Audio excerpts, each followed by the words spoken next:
Bueno, quiero invitarlos a buscar en sus Biblias Hechos, capítulo 12. Bueno, como está programado que los pastores tengamos estos tiempos de enseñanza, y nos da mucho gozo compartir con las hermanas la palabra del Señor, muchas de ellas miembros. Si esta es su primera vez con nosotros o si ya está llegando, bienvenida, siéntase bienvenida. Gracias por esta oportunidad que el Señor nos da. Voy a leer Hechos 12 del 1 al 17 para ustedes. Dice así la palabra del Señor. En aquel mismo tiempo el rey Herodes echó mano a algunos de la iglesia para maltratarles y mató a espada a Jacobo, hermano de Juan. Y viendo que esto agradó a los judíos, procedió a prender también a Pedro. Eran entonces los días de los panes sin levadura. Y habiéndole tomado preso, le puso en la cárcel, entregándole a 4 grupos de soldados cada uno, para que le custodiasen, y se proponía sacarle al pueblo después de la Pascua. Así que Pedro estaba custodiado en la cárcel, pero la iglesia hacía sin cesar oración a Dios por él. Y cuando Herodes le iba a sacar aquella misma noche, estaba Pedro durmiendo entre 2 soldados, sujeto con 2 cadenas, y los guardas delante de la puerta custodiaban la cárcel. Y aquí que se presentó un ángel del Señor, y una luz resplandeció en la cárcel, y tocando a Pedro en el costado le despertó diciendo: levántate pronto. Y las cadenas se le cayeron de las manos. Le dijo el ángel: cíñete y átate las sandalias. Y lo hizo así. Y le dijo: envuélvete en tu manto y sígueme. Y saliendo le seguía, pero no sabía que era verdad lo que hacía el ángel, sino que pensaba que era una visión. Habiendo pasado la primera y la segunda guardia, llegaron a la puerta de hierro que daba a la ciudad, la cual se les abrió por sí misma, y salidos pasaron una calle, y luego el ángel se apartó de él. Entonces Pedro, volviendo en sí, dijo: ahora entiendo verdaderamente que el Señor ha enviado su ángel, y me ha librado de la mano de Herodes y de todo lo que el pueblo de los judíos esperaba. Y habiendo considerado esto, llegó a casa de María, la madre de Juan, el que tenía por sobrenombre Marcos, donde muchos estaban reunidos orando. Cuando llamó Pedro a la puerta del patio, salió a escuchar una muchacha llamada Rode, la cual, cuando reconoció la voz de Pedro, de gozo no abrió la puerta, sino que corriendo adentro dio la nueva de que Pedro estaba a la puerta. Voy a leer unos versos más. Y ellos le dijeron: estás loca. Pero ella aseguraba que así era. Entonces ellos decían: es su ángel. Mas Pedro persistía en llamar, y cuando abrieron y le vieron, se quedaron atónitos. Pero él, haciéndoles con la mano señal de que callasen, les contó cómo el Señor le había sacado de la cárcel, y dijo: hacer saber esto a Jacobo y a los hermanos. Y salió y se fue a otro lugar. Luego que fue de día, no hubo poco alboroto entre los soldados sobre qué había sido de Pedro. Mas Herodes, habiéndole buscado sin hallarle, después de interrogar a los guardias, ordenó llevarlos a la muerte. Después descendió de Judea a Cesarea y se quedó allí. Vamos a orar, vamos a pedir al Señor su bendición en esta tarde. Oremos. Señor, gracias por darnos la oportunidad de abrir tu palabra. Gracias por este grupo de hermanas, las visitas también que están entre nosotros. Te alabamos, Señor, por tu provisión. Te pido que ahora, al abrir tu palabra, tu Espíritu Santo abra nuestros ojos y nuestros oídos.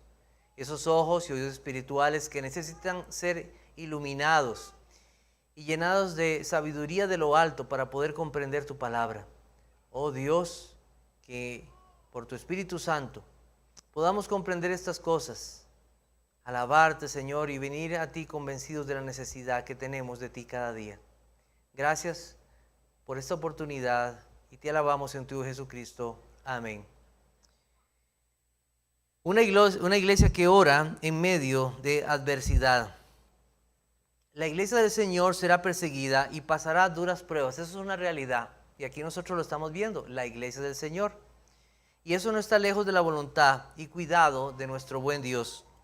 Los creyentes, los hijos amados, no estamos exentos de padecer estas cosas.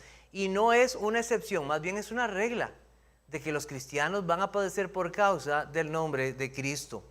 No siempre en la misma intensidad y de la misma forma, pero seguro que eso va a pasar con los hijos de Dios.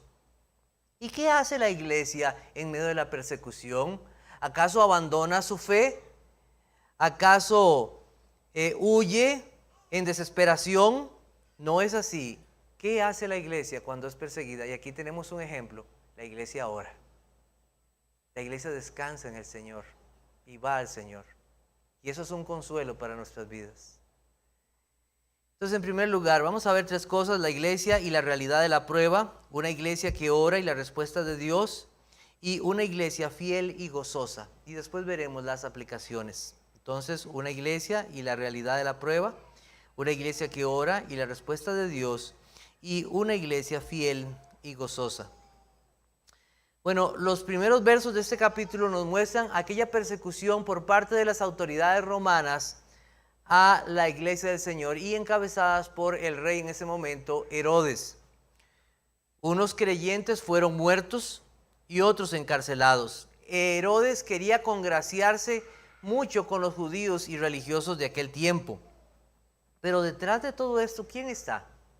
¿Quién está detrás de estas maldades, de estos deseos de perseguir la iglesia, de que caiga? Es el mismo diablo.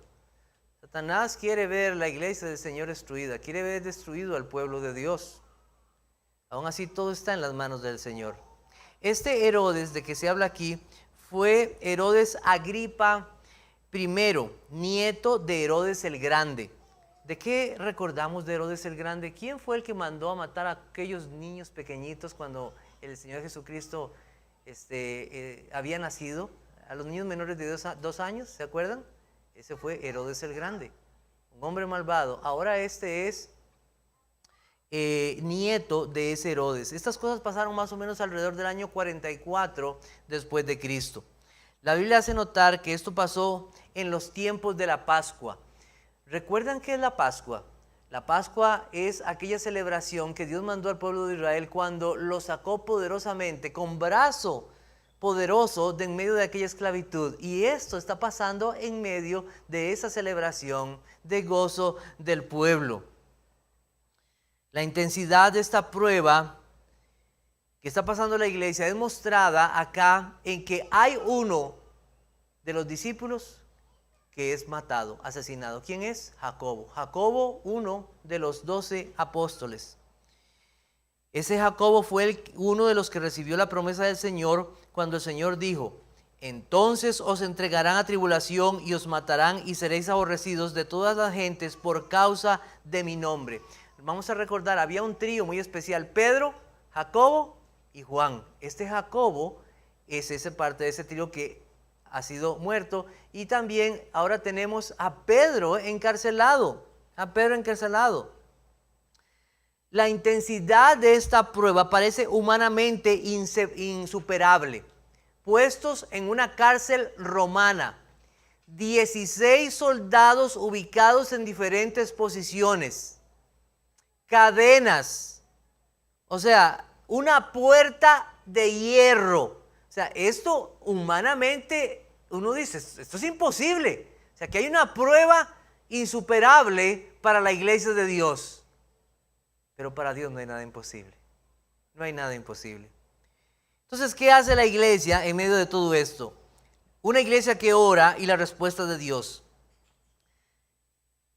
El apóstol Pedro. ¿Qué está haciendo el apóstol Pedro en medio de esto? Está durmiendo. Yo creo que cuando uno está como está dispuesto a dormir, una de las cosas que uno hace es se quita hasta los zapatos, ¿verdad? A veces uno está tan cansado que tal vez cae, ¿verdad? O tal vez uno se va a levantar un momento, duerme, descansa un ratito ahí. Pero en este caso, Pedro hasta se quita las sandalias. O sea, él está durmiendo. Este Pedro fue el Pedro que sacó una espada y le arrancó la oreja a Malco, ¿se acuerdan? Uno de los sirvientes de los principales del Sanedrín. Y como recordamos, posiblemente no fue solo la oreja, quería cortar la cabeza. Este mismo Pedro fue el que, cuando se le preguntó acerca de Cristo, hasta maldijo que no conocía al Señor. Un Pedro enojado, un Pedro que de arrebatos, de tomar el momento, de ir adelante. Pero ahora vemos un Pedro cambiado. Un Pedro, ¿qué está haciendo? Un Pedro tranquilo, descansando. ¿En qué? Está descansando en la voluntad del Señor. Está tranquilo. En paz me acostaré y así mismo dormiré, porque solo tú me haces vivir confiado. Así dice la Biblia.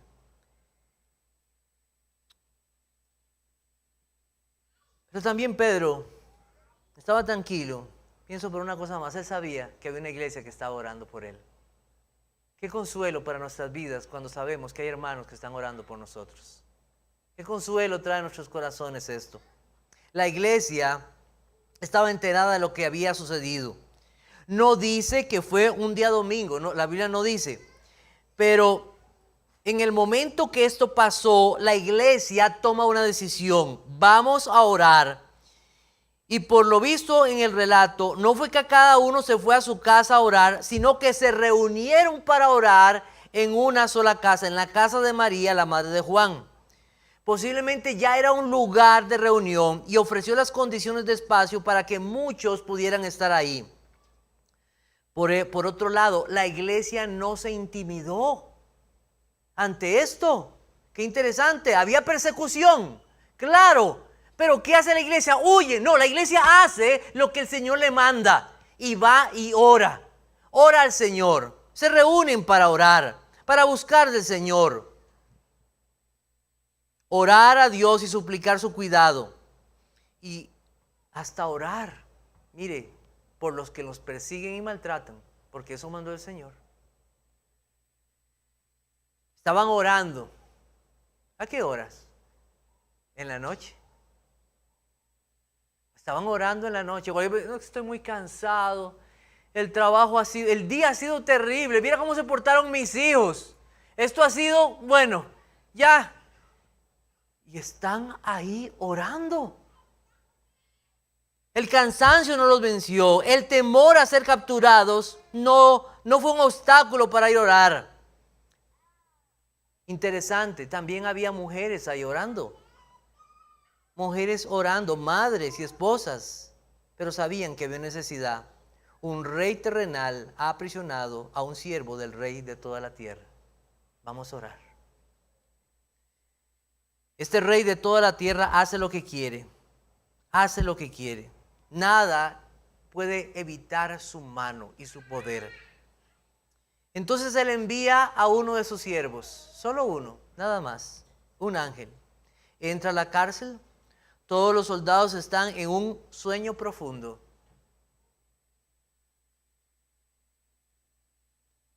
Soldados entrenados para cuidar. Esto no es una casualidad. Dios está actuando ahí. Y entran en un sueño profundo. Dios lo ha hecho. Él hace que las cadenas se caigan. Lo inanimado. Lo inanimado. O sea, Dios tiene control de todo. Levanta a Pedro. Le pide que se vista. Salen de la cárcel en medio de aquellos soldados. Y la puerta de metal se abre. Tiene un sensor. Y se abre. No, Dios está actuando en medio de eso. Algo maravilloso. Pedro piensa que es un sueño. Están afuera, están libres. Ustedes han visto eso que a veces uno hace y como que trata como de pellizcarse, ¿verdad? ¿Será esto es realidad? Imagino que Pedro sale. Esto es real. Él pensaba que era un sueño, que algo, pero no era realidad. Sus palabras son de alabanza a Dios, no al ángel, a Dios, a Dios. No fue un ángel, sino el Señor que lo ha librado de manos de Herodes y de todos los judíos. Es Dios quien lo ha librado y eso es una gran liberación. Dios enviando su siervo, los medios que Él decida para salvar a su pueblo. En tercer lugar, una iglesia fiel y gozosa. Pedro comienza a caminar, posiblemente todavía es de noche, la iglesia estaba en vigilia y Pedro toca la puerta de la casa. ¿Quién puede tocar la puerta a esta hora de la noche? Se dice que regularmente en las familias que tenían posesiones o tenían un poquito más, tenían la posibilidad de tener sirvientes. Posiblemente esta muchacha Rhodes se piensa que era una sirvienta, pero yo pienso que era más que una sirvienta, porque pasa algo. Cuando Pedro toca y ella y escucha la voz de Pedro, ella se goza de escuchar que es Pedro y de que está ahí. Si hubiera sido una simple sirvienta, un hombre está ahí a la puerta, está tocando, le abro. No, ella se goza. Yo pienso, y es una creyente también, que está ahí en medio de lo que está pasando y está gozosa de lo que está pasando. Entonces, de la emoción no abre la puerta, sino que va y comunica a todos que Pedro está ahí. ¿Estás loca? Esa fue la respuesta de todos, incrédulos. Les parecía algo fuera de la razón. Hasta hablaron lo que debe ser su ángel. O sea, hasta cuando, mire, y esto pasa, ¿verdad? A veces se nos ocurren ideas locas. La incredulidad nos trae pensamientos que no son correctos. Como eso que las madres hacían con los niños, ¿verdad? Antes, este es tu ángel, ¿verdad? Que te va a cuidar. No, el que te cuida es el Señor. El que te cuida es el Señor. Bueno, ellos están un poco confundidos de lo que está pasando. Pero otra vez esa voz vuelve a hablar con insistencia, llama a la puerta y al abrir el asombro fue impresionante. Era Pedro. Nosotros casi podríamos sacar una fotografía de ese momento. Pedro, todos con los ojos así, tratando de hablar, y Pedro, un momento, quiero contarles. Y todos como, ¿qué está pasando aquí? Emocionados, alegres, gozosos, llenos de emoción de lo que está pasando. Admirados del gran poder de Dios, Pedro les cuenta todo. Y que lo dijeran a Jacobo, el medio hermano de Jesús, o también llamado Santiago. Ese Jacobo que aparece ahí, no es mío, porque ya mataron a un Jacobo. ¿Este cuál es? Este es el hermano de Jesús, es otro. Cuéntenle cómo el Señor ha obrado poderosamente, ha sido librado y escuchó la oración de su pueblo. Esa oración que estaba en la voluntad del Señor para preservación de la vida de su siervo. Alguien podría darse cuenta de lo que estaba pasando ahí, los romanos, y capturar a Pedro. Entonces debían ser prudentes en medio de esa euforia. Fue rescatado para seguir anunciando el evangelio. Todavía hay que tener calma. Yo necesito ir a seguir anunciando el evangelio. Para eso me sacó el Señor. Para eso me ha dado esta salvación. Para eso ha contestado esta oración. La historia no termina ahí. Más bien la historia termina en juicio. Si usted puede leer un poco más, se va a dar cuenta de lo que pasó. Herodes interroga a los soldados. Nadie sabe lo que ha pasado. Él hace una cosa malvada, mata a todos los soldados, los mata a todos. Más adelante, en medio de una reunión, Herodes se exalza. Dicen que se puso unas ropas que eran tan especiales que cuando el sol reflejaba, la ropa brillaba. Y él se puso como un dios. Y la Biblia nos da un relato bien fuerte acerca de eso. Dios envía a su ángel y este hombre es muerto como comido de gusanos. Muere inmediatamente. Es la idea que nos da el texto. El poder de Dios. Herodes, tú no estás en control. Yo estoy en control. Soy el dueño de cada cosa, de cada persona, de cada situación, de cada momento, de todo lo que pasa en esta vida. ¿Cómo podemos aplicar un poquito de esto que hemos visto aquí? En primer lugar, las pruebas y persecuciones van a venir. Los cristianos tienen un enemigo y acusador y es el diablo. Él buscará que el pueblo de Dios sea humillado, Y aún Dios determina aflicciones y pruebas a su pueblo para que nuestra fe sea aprobada. Las mujeres creyentes no están exentas de esto. La iglesia estaba siendo perseguida y hoy lo sigue siendo. Una joven rechazada por sus compañeras porque no comparte lo que enseña el mundo en relación a las relaciones sexuales. Ella teme a Dios y quiere un noviazgo y un matrimonio que honre al Señor. Esto le traerá desprecio y rechazo.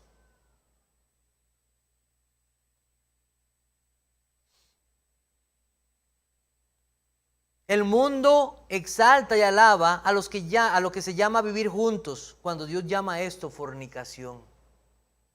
Mujeres que en sus trabajos tienen que enfrentar todo el movimiento feminista que no las hace libres sino esclavas a pensamientos que les dicen ahora sobre lo que es una mujer y no lo que Dios dice que es una mujer.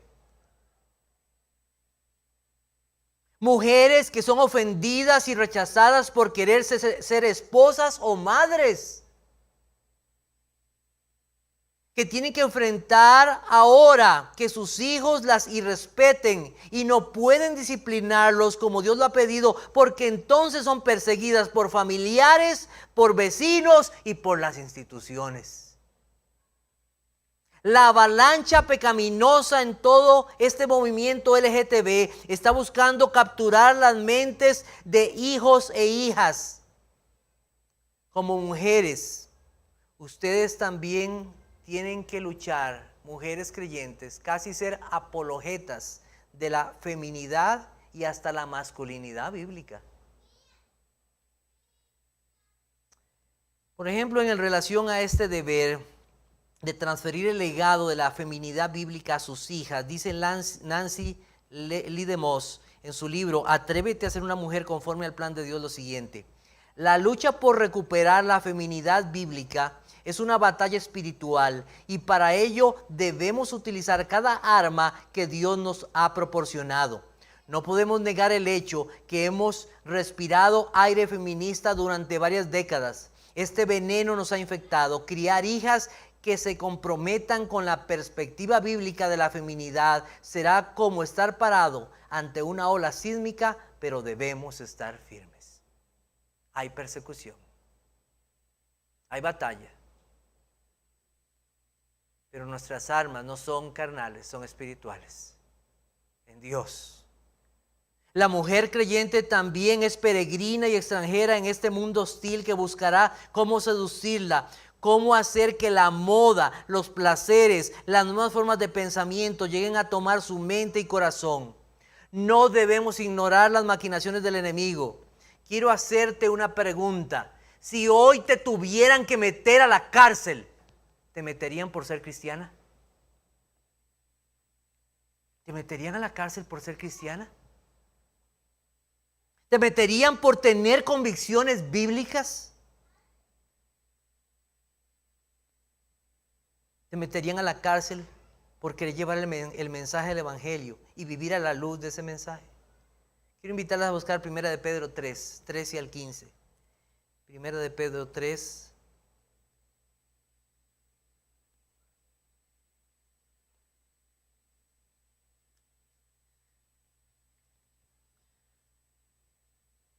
Primera de Pedro 3, 13 al 15, leo, dice: ¿y quién es aquel que os podrá hacer daño si vosotros seguís el bien? Mas también si alguna cosa padecéis por causa de la justicia, bienaventurados sois. Por tanto, no os amedrentéis por temor de ellos, ni os conturbéis, sino santificad a Dios el Señor en vuestros corazones y estad siempre preparados para presentar defensa con mansedumbre y reverencia ante todo aquel que demande razón de la esperanza que hay en vosotros, teniendo buena conciencia, para que en lo que murmuran de vosotros como de malhechores, sean avergonzados los que calumnian vuestra buena conducta en Cristo, porque mejor es que padezcáis haciendo el bien, si la voluntad de Dios así lo quiere, que haciendo el mal.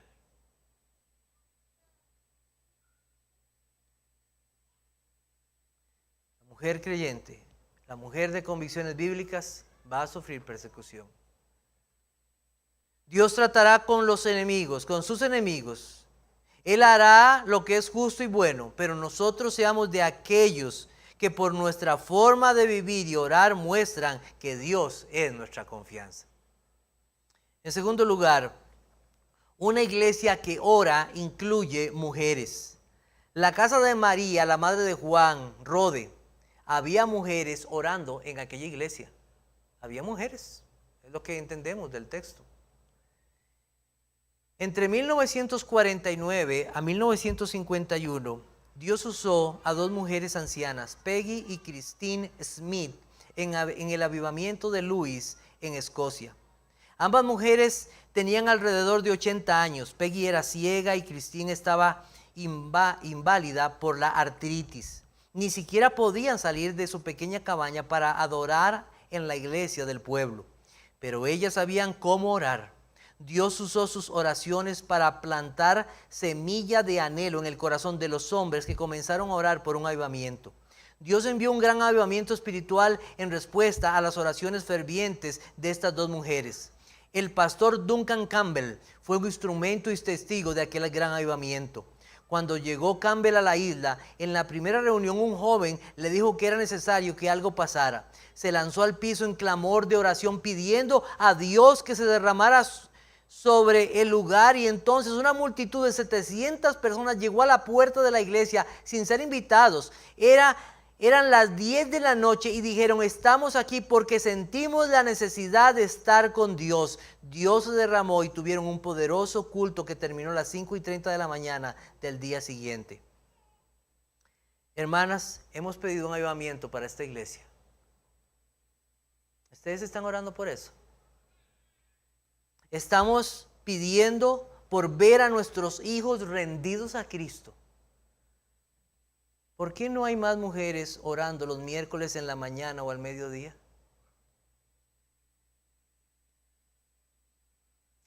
¿Habrá deseos de que pronto, que nuestros hijos crezcan, poder estar aquí como familia un miércoles en la noche?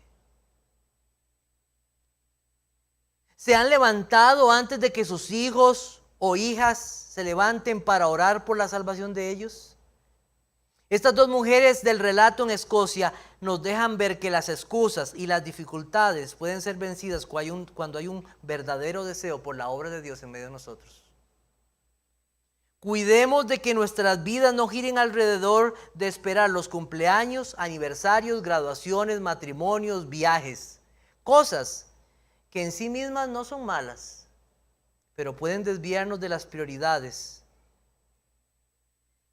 Algo tan hermoso y tan necesario como hijos rendidos a Cristo.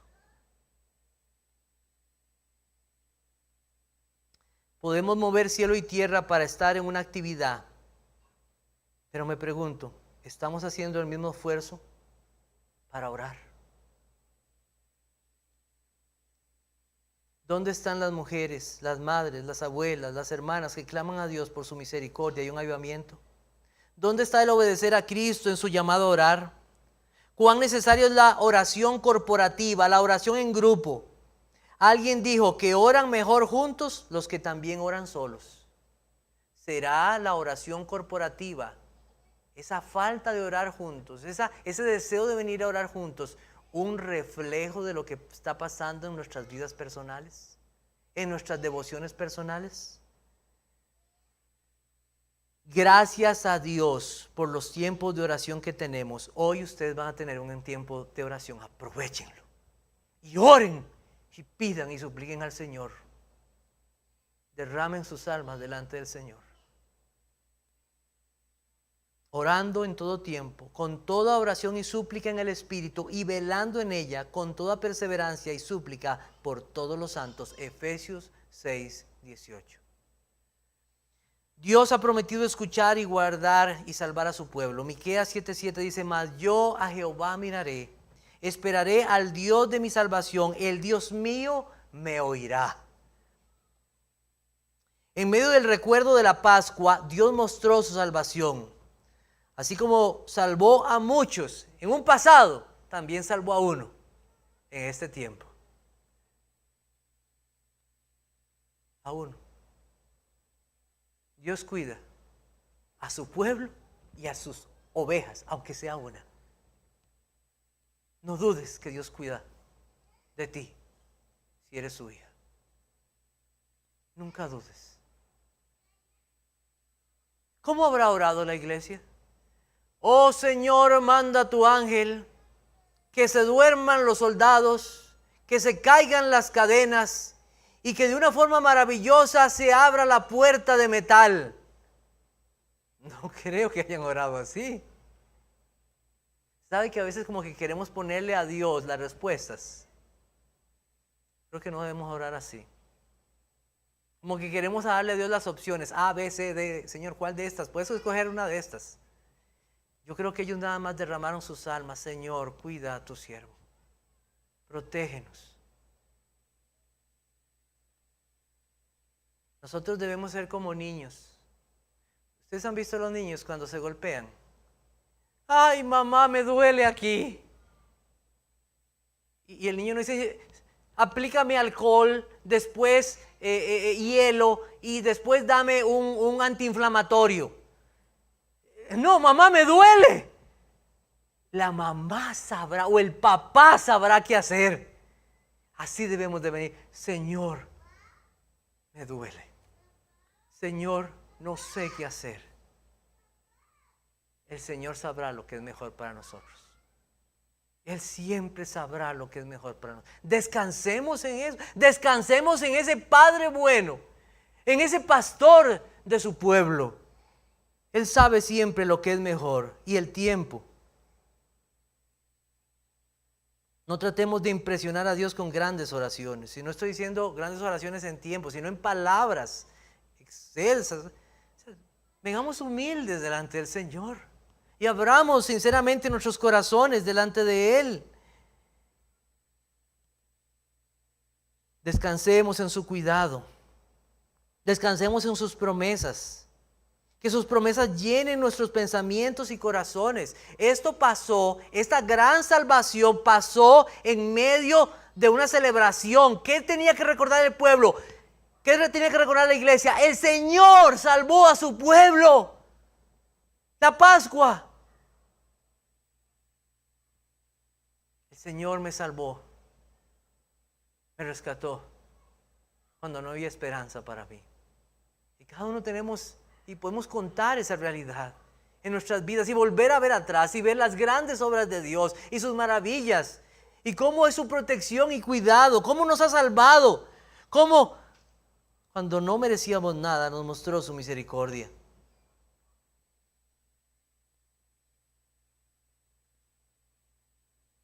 Miren, el poder no está en nosotros, el poder está en Dios.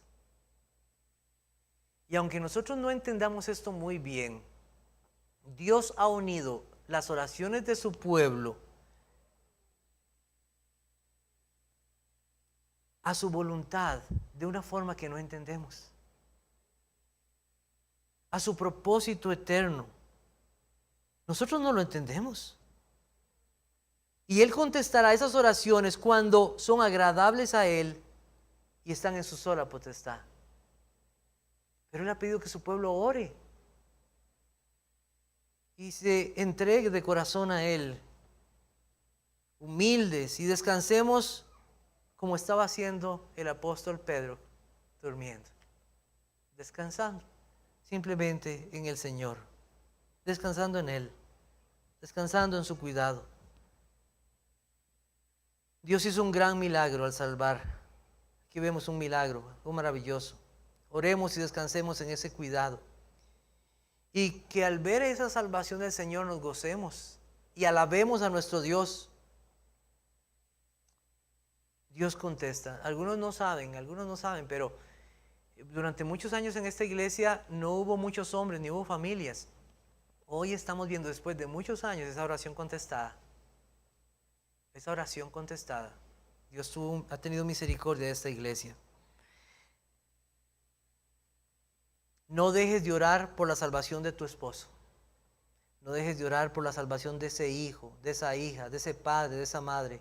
No dejes de orar por aquel compañero o vecino. No dejemos de orar a Dios que nos guarde de no ser una iglesia que no ora. Una iglesia que no ora. Señor, guárdanos de ser una iglesia que no ora. Más bien una iglesia que ora. Que tengamos los miércoles en alta estima. Un día de oración para la iglesia. Y en nuestras propias vidas personales. Que existe en nosotros un interés y compromiso ferviente y fiel por orar. ¿Qué medios usará el Señor para dar respuesta? No lo sabemos. Pero serán los mejores que Él quiera para su gloria y para nuestra edificación. No intentemos darle a Dios la solución. Él sabe cómo lo hará. Solo descansemos en su sabiduría y no en la nuestra. Que nuestros gozos sean ver cómo Dios en medio de la adversidad escucha, guarda y salva a su pueblo. Para finalizar, Pedro pidió algo. Hagan saber esto a otros. Hagan saber esta gran salvación que Dios ha dado. Hagamos nosotros lo mismo. Que declaremos las grandezas de nuestro Dios. Que declaremos la salvación que Dios ha dado en su Hijo. Al enviar al Mesías, a dar en Él vida y perdón. Una iglesia que ora también lleva el mensaje de salvación. Una iglesia que no ora caerá en orgullo, en autoconfianza y perderá toda esperanza. Otra vez, una iglesia que no ora caerá en orgullo, autoconfianza y perderá toda esperanza. No tomemos las aflicciones o pruebas o persecuciones como una cruz insoportable, sino como parte del plan de Dios para que oremos más, para caminar más cerca del Señor y para la gloria de Él. Gozo de su pueblo al ser identificados con aquellos que tenemos un reino que no es de este mundo, un reino celestial. Oremos. Señor, te damos gracias por la oportunidad que nos has dado de abrir tu palabra. Gracias porque nos has dejado este medio para hablar contigo, la oración. Descansamos en ti y en tu cuidado. Que seamos una iglesia que ora. Que haya aquí mujeres que oran a ti fervientemente. Gracias, Señor, por tu cuidado. Trata con nosotros, Señor. Si las pruebas son necesarias, tú sabes por qué. Gracias. Guía a mis hermanas y guárdales. Sigue bendiciendo estos tiempos y estas reuniones para tu gloria. En tu Jesucristo. Amén.